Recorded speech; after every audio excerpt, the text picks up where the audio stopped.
Vice President of the Fraternal Order of Police is Joe Gamaldi. Joe, that footage is horrendous. What do you make of this outrageous attack in the Las Vegas courtroom? What do you think?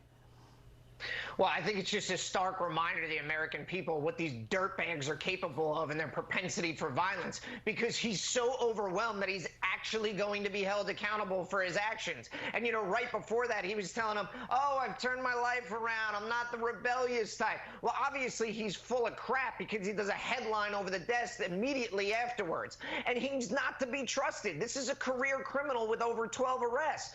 But in true revolving door fashion, he's only being held on a $54,000 bail, so he'll probably post that 10% and be right back out. It's completely absurd. But don't you think judge like that?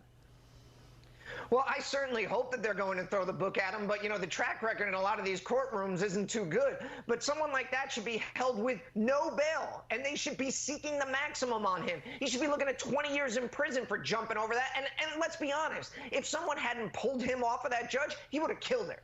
You know, that's a good point. Exactly. And, you know, the other thing, too, is, Joe, we haven't, you know, we've been tracking these stories. We haven't seen a lot of media coverage of the record number of police officers still being shot across the country. It is a complete horrific situation that we are experiencing right now in law enforcement.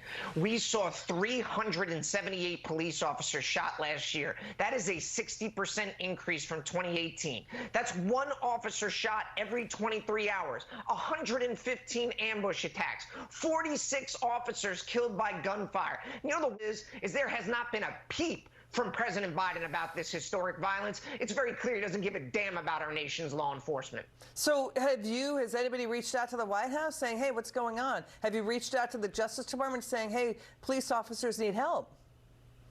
You know, we are sending constant monthly updates about officers shot across this country, and you would think he could find some time in the busy schedule of vacationing, eating ice cream, and sending out tweets about every other issue that maybe he could actually condemn the violence against law enforcement that is just an epidemic in our country, and call for House Republicans to pass the Protect and Serve Act, which would make it a federal crime to knowingly assault a police officer, and maybe we could get a handle on this. So who are you guys going to endorse for president?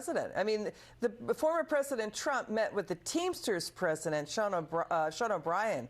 They had a discussion about workers' issues. You know, the former president is reaching out to the department union, is not yet endorsing Joe Biden. What do you guys think?